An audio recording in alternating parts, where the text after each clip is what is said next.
All right, good afternoon. My name is Greg Bovino. I'm the Commander at Large for Customs and Border Protection Assets here in the great city of Minneapolis. I'm here to talk with you today about interior enforcement, border security, and making our communities and our nation a safer place. I'm joined by my colleague, Executive Associate Director of Immigration and Customs Enforcement, Mr. Marcos Charles. Now, folks, let me be clear from the start that public safety in Minneapolis is not negotiable. When violent criminals exploit gaps in enforcement, gaps at that state and local level most especially, federal law enforcement has a responsibility to act. That is why we are here. And that is what this operation is about. Our operations are lawful, they're targeted, and they're focused on individuals who pose a serious threat to this community. They are not random, and they are not political. They are about removing criminals who are actively harming Minneapolis neighborhoods. For too long, residents have been told that enforcing our nation's immigration laws undermines public safety. In reality, the opposite is true. When the law is not enforced, violent offenders remain free. Criminal networks expand, and the community pays the price. Our neighbors, our citizens, our friends pay the price. Rather than confront that reality of which I've just spoken, leaders like Tim Walz or Mayor Frey have relied on heated rhetoric and accusations that distract from the facts.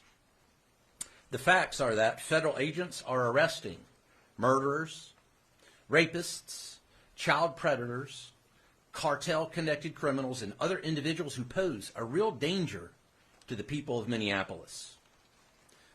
As these operations began and since, there have been constant attempts to interfere with lawful enforcement of our nation's Title VIII immigration laws here in Minneapolis. Officers have been violently and aggressively assaulted, objects have been thrown, and vehicles damaged.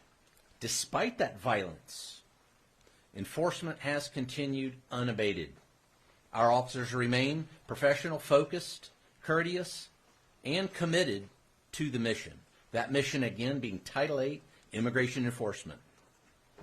This effort reflects a coordinated federal approach. Agencies are working together under Title VIII authorities.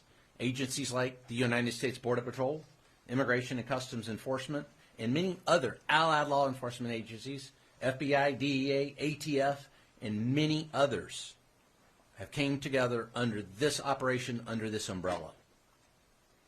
We share intelligence and execute operations in a unified manner. That coordination is essential to effective enforcement and public safety. Since the start of this operation, we've arrested some of the most dangerous criminal offenders operating in Minnesota. In the entire state of Minnesota, we have arrested some of the most violent criminal offenders right here in this city. These are not minor violators or minor garden variety criminals. These are repeat offenders with serious criminal histories. Now, folks, before I came here today, I printed out a few individuals that I'd like to share with you. Individuals that were arrested since yesterday. These 3 individuals were arrested just since yesterday. Keep in mind now, these individuals were walking the streets of Minneapolis with impunity as of yesterday. We've got Hovai Kumaye, a illegal alien from Laos, a registered sex offender convicted of sex offense against a child, including fondling and failure to register as a sex offender. This individual was walking the streets of Minneapolis just yesterday. This individual right here. It's very interesting that I haven't seen this individual or many others like him reported on very much by the local news media or the state news media. That's interesting. But wait, let's don't quit there. No, you can't. Let's continue here. We've got Samuel Aravelo Hernandez, a criminal illegal alien from Guatemala, charged with rape and lewd or lascivious acts with a minor. Now, think about that for just a second. Rape, and then on top of that, lewd and lascivious acts with a minor. This individual was walking the streets of Minneapolis with impunity just yesterday. Let's don't quit there. Let's keep on there. We've got Annabelle Gomez, a criminal illegal alien from Honduras, previously arrested for criminal sexual conduct and domestic assault. Other convictions include disorderly conduct and driving under the influence of liquor. Walking the streets as of yesterday. These are just three that I decided to print out. There's a whole stack of them. There's a whole stack of these. As a matter of fact, when we look over the past year at the 10,000 that have been arrested here in Minneapolis and Minnesota, that stack is enormous.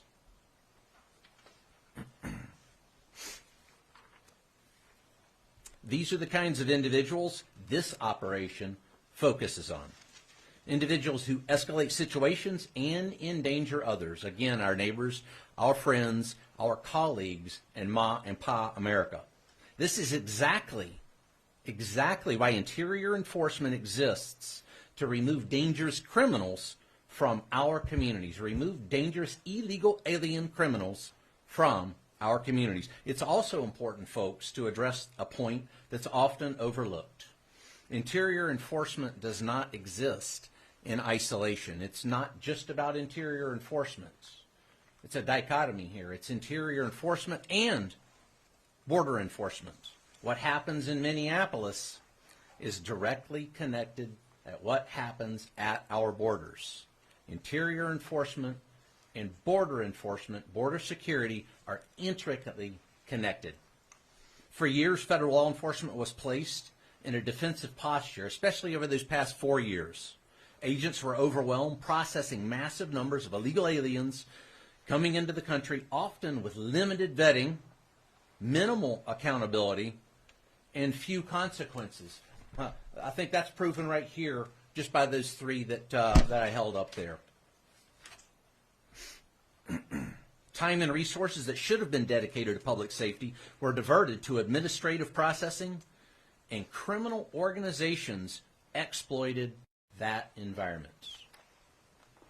Over the past year, under the leadership of our President, Donald J. Trump, and Homeland Security Secretary Kristi Noem, that dynamic has changed. It's changed radically. It's changed more than I've ever seen in my over 3 decades in law enforcement. Border enforcement has reached historic levels. I actually called back to my home sector in El Centro today. They had 1 apprehension over the past 24 hours. 1 along that 75-mile stretch of border in El Centro alone. Last week, there were several days where they had 0 border crossers in that sector. That's the same thing across all 20 Border Patrol sectors. Very few crossings. Illegal crossings have dropped to record lows. Catch and release has ended. Consequences have been restored. Again, consequences restored. Because the border is now secure, law enforcement can do its job more effectively. Agents are no longer tied up processing and releasing individuals into the interior, individuals that we just talked about. They can focus on who is coming into this country, and just as importantly, identifying and removing those who should not be here. And that shift matters. It allows for meaningful vetting, targeted enforcement, and a renewed focus on public safety over paperwork. Public safety over paperwork. Border security provides operational control, disrupts cartel pipelines, and prevents criminal flow from reaching American cities. It also allows law enforcement to focus, again, on removing individuals who slip through during years of failed policies and later committed serious crimes. What happens on the border doesn't stay on the border. Border enforcement and interior enforcement are 2 parts of the same mission. A secure border without interior enforcement leaves communities vulnerable. And interior enforcement without border control is unsustainable. Again, it's that dichotomous relationship. When both are aligned, the results are clear. Over the course of this administration, more than 10,000 criminal illegal aliens, as I said, have been apprehended here in Minneapolis over the past year. And in just the last 6 weeks alone, during this most current surge, 3,000 arrests of some of the most dangerous offenders operating in Minneapolis have occurred. 3,000. These are not technical violations, as I mentioned. These are individuals responsible for serious harm. Think about it for just a second, what the rape of a child actually entails. It seems as if that's glossed over by the media oftentimes. What does that entail, and what's that like? Think about that. Murderers, rapists, gang members, they're not the people we want in our community. This is what public safety looks like when the law is enforced consistently and professionally. We will continue enforcing the law. We will continue making arrests, and we will continue working to keep Minneapolis safe. The mission continues at the border and in the interior, because that effective enforcement depends on both occurring at the same time. Let's make America safe again. Honor first. Thank you. Thank you, Greg. Good afternoon. My name is Marcos Charles. As Greg introduced, I am the Executive Associate Director for ICE Enforcement Removal Operations.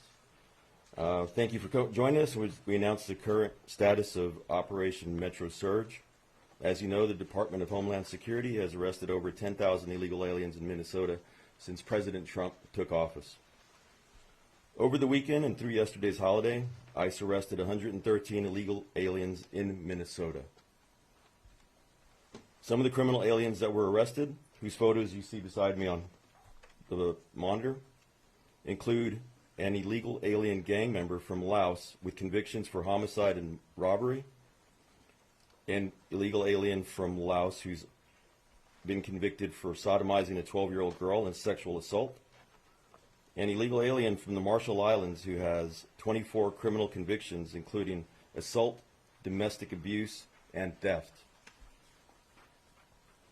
There's an illegal alien from Honduras convicted of 3 DUIs who has also been arrested for kidnapping, robbery with a dangerous weapon, and possession of a stolen firearm. An illegal alien from South Africa convicted of violating a restraining order and arrested for domestic violence, assault, meth possession, and DUI. We are currently also looking for 2 sexual predators who are at large in or around St. Paul right now. Lu Mao Ah, a criminal illegal alien from Laos who is wanted for sexually assaulting a child, rape, kidnapping, and domestic violence. And Kong Ming Bang, a criminal illegal alien from Laos who is wanted for sexual assault, gang activity, and simple assault. If you have any information about these 2 criminal illegal aliens or any other criminal illegal aliens, please call the ICE tip line at 866-DHS-2-ICE or visit the website at ice.gov to submit a tip. Since President Trump took office 1 year ago today, the state of Minnesota has released nearly 500 criminal aliens who were in police or state custody rather than turning them over to ICE for removal proceedings. Many of these criminals already have a final order of removal, which means an immigration judge has determined that they have no legal basis to remain in the United States. ICE currently has more than 1,360 immigration detainers on illegal aliens in Minnesota jails and prisons, and we are calling on Governor Walz and Mayor Fry to turn these criminal illegal aliens directly over to ICE to keep Minnesota residents in our community safe. If local officials, including those in the Twin Cities, don't want ICE to arrest criminal aliens that are at large in their communities, the best solution is to turn them over to us in a safe, controlled setting like a jail or prison, instead of releasing them back onto the street to victimize our neighborhoods, where your children go to school, where your parents live, and where you worship, shop, and spend time with your loved ones. The holiday weekend's arrests reflect ICE's commitment to public safety and responsible enforcement. When criminal illegal aliens threaten the Twin Cities or any other city in America, we act decisively to remove them from the community in a controlled and lawful manner. Our goal is simple. We're here to protect the American communities from people like the ones you see here on the monitor. Thank you.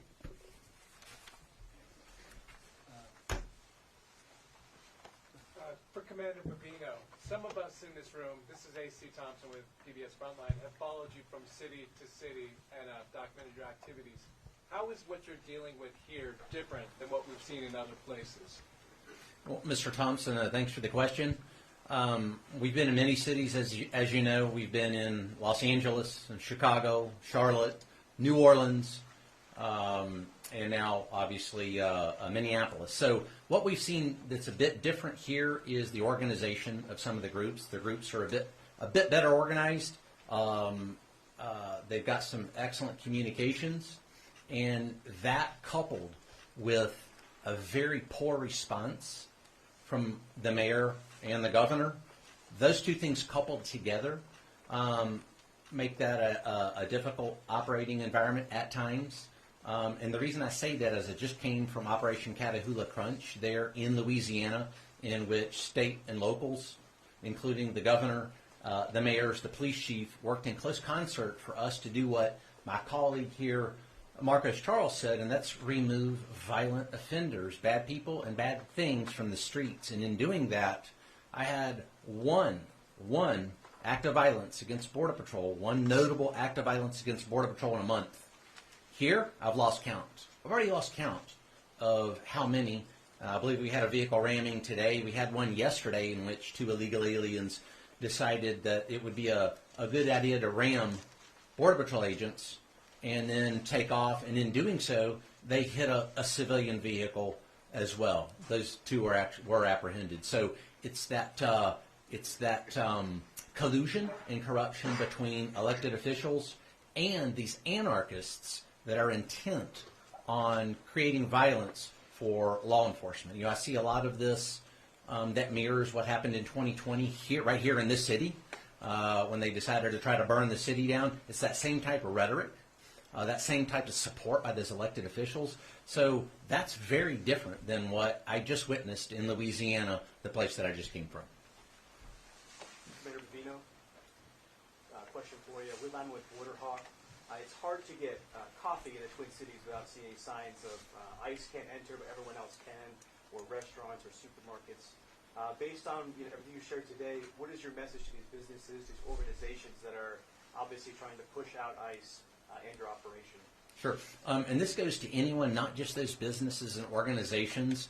Don't fall victim. Don't fall victim to that heated rhetoric and those lies that are often spouted by, say, a Mayor Fry. Mayor Fry actually told his police force to fight federal agents in the city. And you should have even seen the look on O'Brien's face, Chief O'Brien. His eyebrows actually raised at that one. So don't fall victim to that. Our Border Patrol agents, our ICE officers, our parents, they're citizens. They enjoy the rule of law just like everyone else.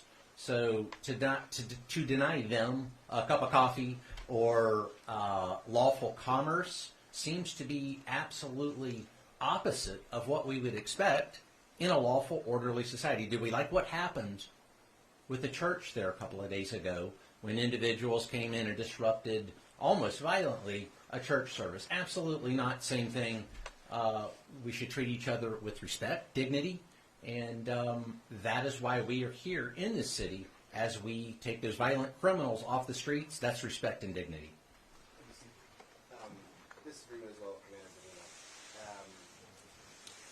At a press conference today, we heard from several local police chiefs who said that they support ICE, but that certain ICE tactics are making their jobs, keeping their own communities safe, that much harder.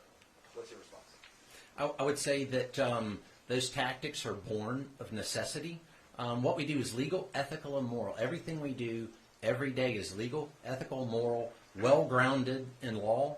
So I would impugn upon those police chiefs and anyone else, elected representatives, and you have to remember, many of these police chiefs do work for the Mayor Frys of the world, that turn over those illegal aliens, those criminal illegal aliens. You know, let me hold these up again, so just so we don't forget this, because it seems like it always gets forgotten. Rape, lewd and lascivious acts against a child. So Mayor Fry is having police chiefs worry about tactics while we're after these type of people. I think that they're asking the wrong questions and their priorities are misplaced. Let's work. Wait, I'm not done yet. Let's work together.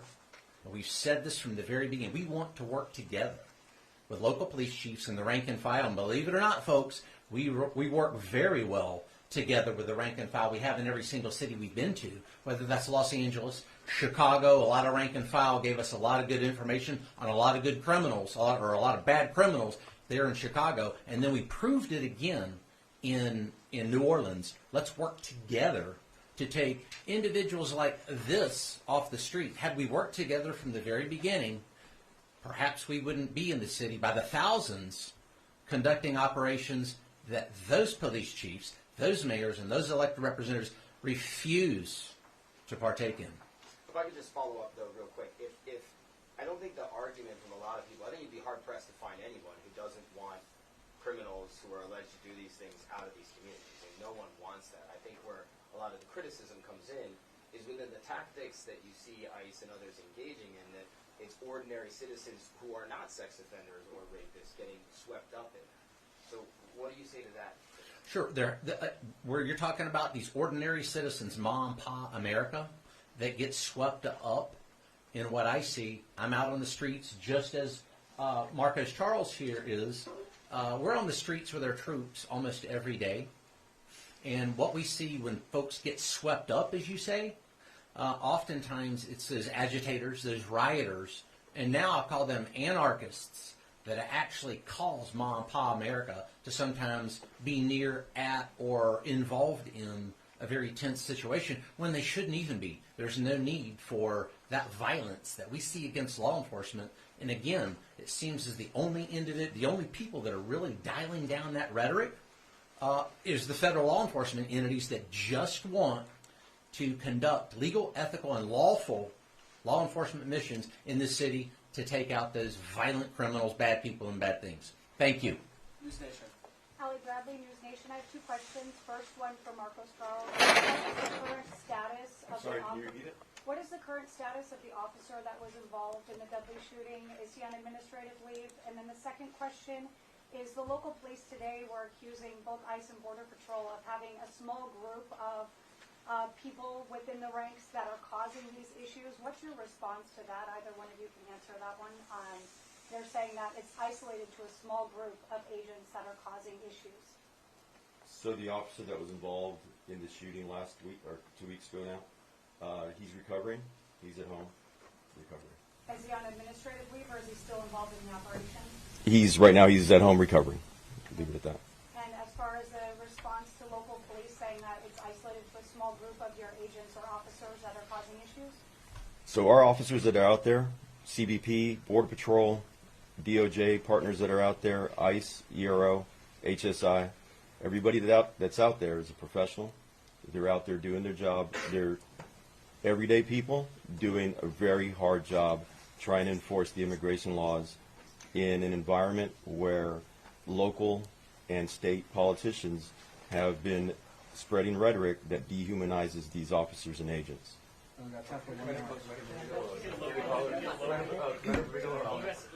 Commander Bovino, according to the Daily Caller, earlier today, Brooklyn Park police chief says that his department is receiving endless of calls from American citizens saying that their civil rights are being violated by federal agents. And the police chief also went on to say that some of his off-duty officers are also being asked for their immigration status, and one officer was boxing. That's according to the police chief. I just wondered if you had a response for the Brooklyn Park police chief. Sure. Again, our Border Patrol agents, ICE officers, and those allied federal law enforcement agencies are out there conducting Title VIII immigration, the Title VIII immigration mission. And I'll tell you, when you have a mayor and a police chief, O'Hara, that say call 911 when ICE or Border Patrol's in the neighborhood, and then they wonder why the 911 system is overwhelmed with superfluous calls superfluous calls for assistance when that is not true. So we're going to continue to be out in the community, and we're going to continue to conduct that mission, that legal, lawful Title VIII mission. And, again, I've been out with my Border Patrol agents. Marcos is out constantly with his troops. And what I see out there is a very professional, prudent, and thoughtful law enforcement action. And if somebody needs to use the 911 system, then do it. But let's don't encourage anarchists to utilize a 911 system that hurts other Americans that may need to use that system. A law enforcement professional should know that. How many U.S. citizens have you How many U.S. citizens have you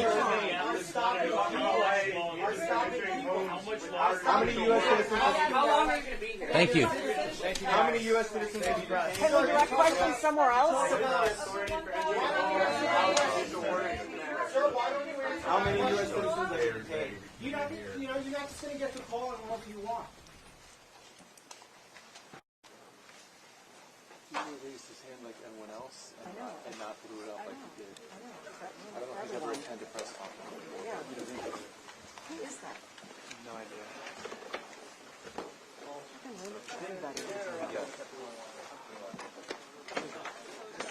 Local reporters would like to ask him. Yeah.